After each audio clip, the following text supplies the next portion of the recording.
She's 68, still working and barely scraping by, because almost every dollar she makes goes straight to her son and daughter-in-law.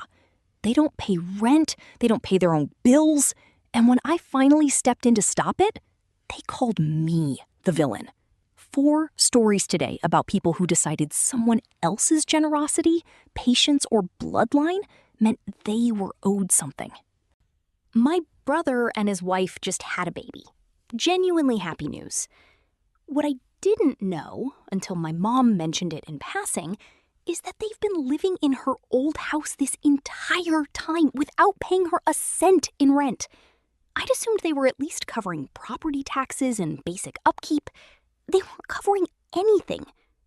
They're not lazy. Cost of living in New York is brutal, I get that.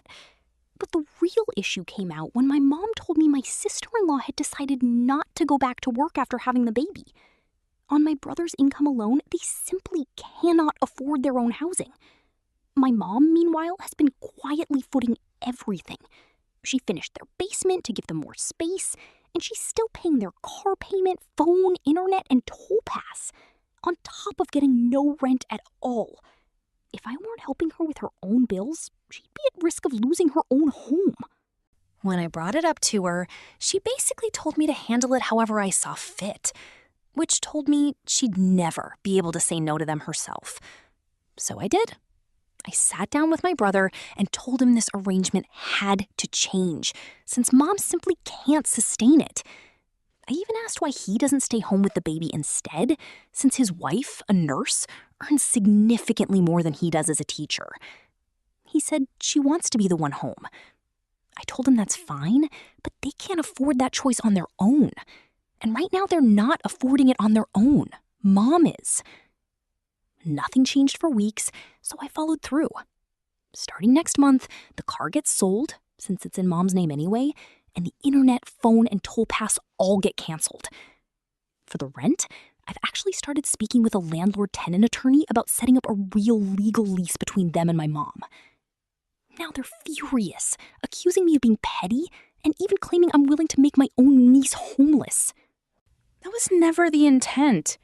But my mom has worked her entire life and has no reason to still be struggling in her late 60s, especially when the only reason she's struggling is because everything she earns goes straight to subsidizing them.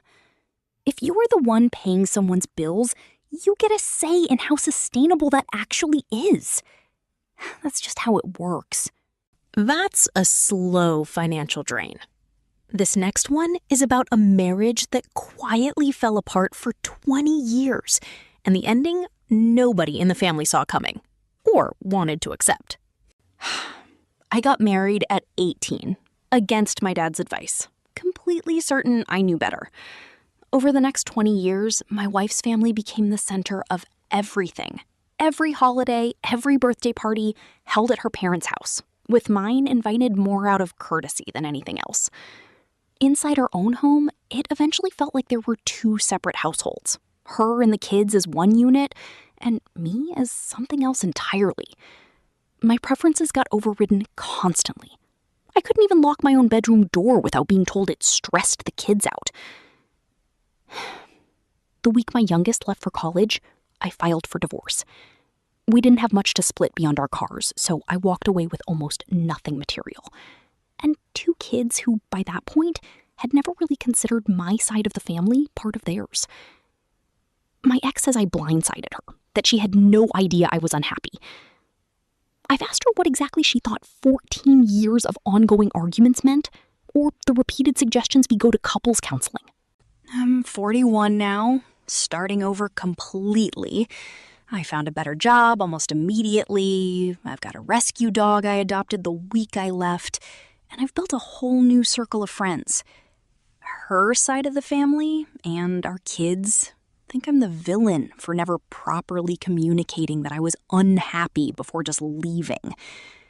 I'd argue I communicated it for years and simply stopped being heard. Family isn't the only place people overstep. Sometimes it's just the guy at the next desk. Now, this one's a little lighter, but no less satisfying.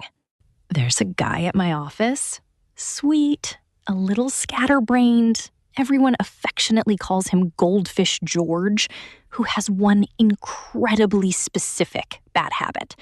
He takes things directly out of my hands without asking. Gum, popcorn, whatever I happen to be holding. I've told him more than once, if I hand it to you, that's a gift. If you grab it out of my hand, that's just taking it. He always agrees, always apologizes, and always does it again. It came to a head last week when he snatched a pen literally from between my fingers mid-signature, leaving a pen mark across the form I was filling out. I decided that the next time it happened, I'd simply snatch the item straight back the moment he grabbed it, just so he could feel exactly how irritating it is.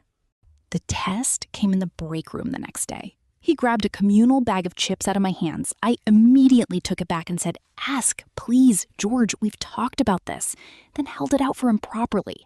He grabbed it so aggressively out of pure frustration that the bag split open everywhere.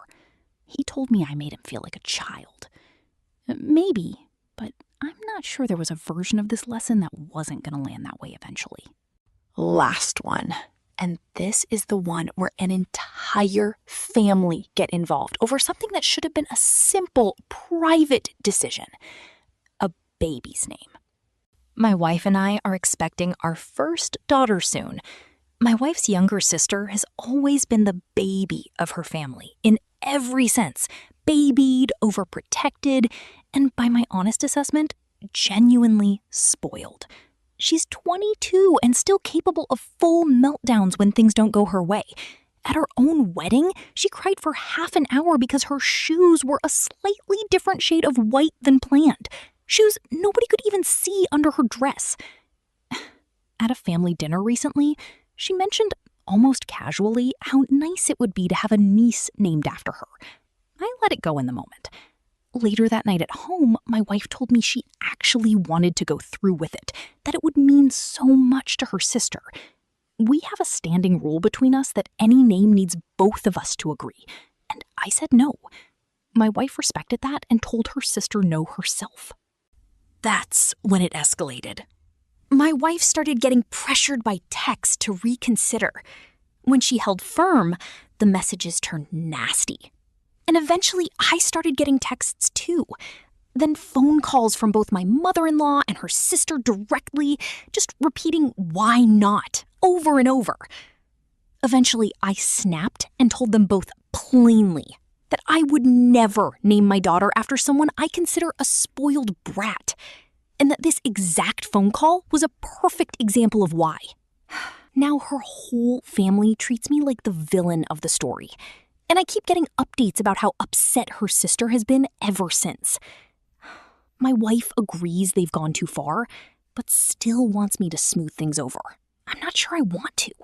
4 stories, 1 pattern. People who mistook someone else's kindness, patience, or love for something they were entitled to. Which one would have made you snap first? Tell me in the comments. I read every single one. Subscribe for a new story every day. See you tomorrow.